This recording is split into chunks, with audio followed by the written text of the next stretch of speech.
kwa unyenyekevu mkubwa, nikimshukuru Mungu kwa matendo yake makubwa anayezidi kuyatenda juu ya maisha yetu.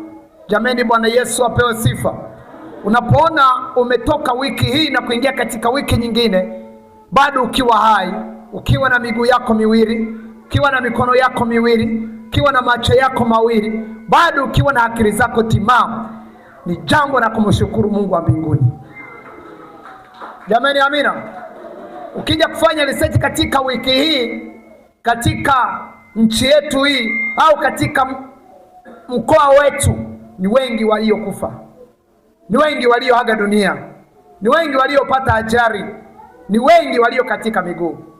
Lakini kwa neema ya Mungu, wewe uko hai, bado unayo miguu yako miwili, bado unayo mikono yako miwili, bado unayo macho yako mawili. Nashangaa kuona mtu wiki hadi wiki Mungu anamtunza, lakini bado siku ya Jumapili kuonekana kanisani inakuwa ni mzigo mkubwa. Jamani, amina kubwa.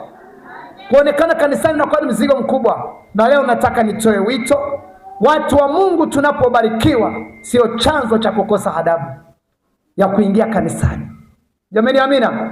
Mungu anapotuinua, Mungu anapotubariki, siku ya Jumapili tuonekane kanisani, twende kumtolea Mungu sadaka, twende kumtolea Mungu zaka, twende kumsifu na kumabudu katika roho na kweli. Tuko katika kipindi kizito. Hiki kipindi ni kibaya. Kama si Mungu atakayesimama katika upande wetu, tutakufa. Jamani, amina. Na tutaangamia pasipo kujua. Lakini vinywa vya mitume na manabii vinaendelea kuelimisha watu na kuambia watu ukweli. Na mimi namshukuru Mungu kwa sababu huwa sipendi kuficha, huwa sipendi kufunika.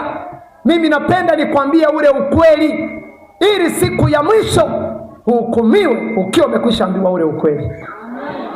Jamani, Bwana Yesu asifiwe. Na hii ndio habari njema ambayo nitaileta kwako siku njema leo.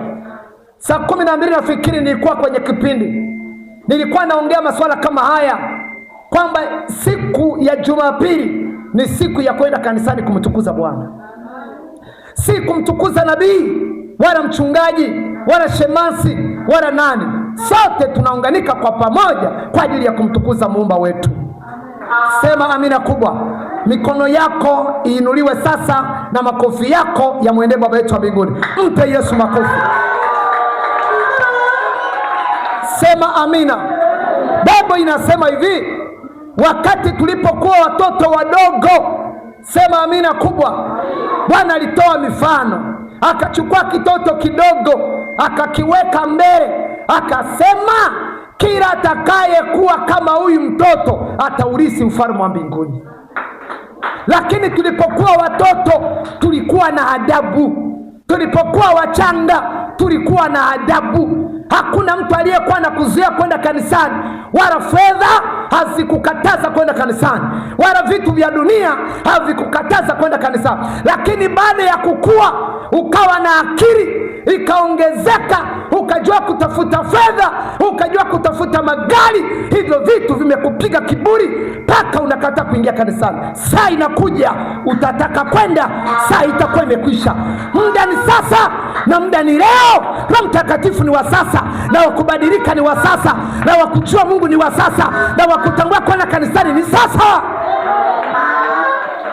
Leo hii fedha zimewapiga watu kiburi. Leo hii kipato kimewapiga watu kiburi. Lakini tazama leo, nataka nikukumbushe ya kwamba yuko tajiri mmoja alikuwa na magari, lakini hata nikwambia hata Magufuli mwenyewe alikuwa na fedha, lakini leo yuko ndani ya kaburi.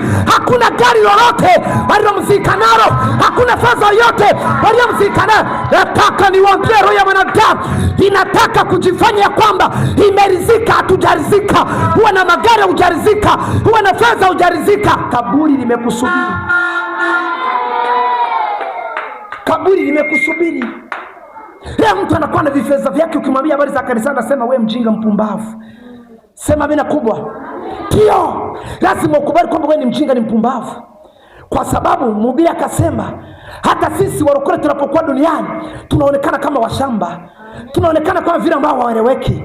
Ndio maana wanatuitaga wajinga, ndio maana wanatuitaga kwamba sisi ni weu, lakini hatujaweuka. Hakuna mweu hawezi kufunga mkanda, hakuna mweu hawezi kuvaa miwani, hakuna mweu hawezi kuvaa suti. Tuna akili timamu.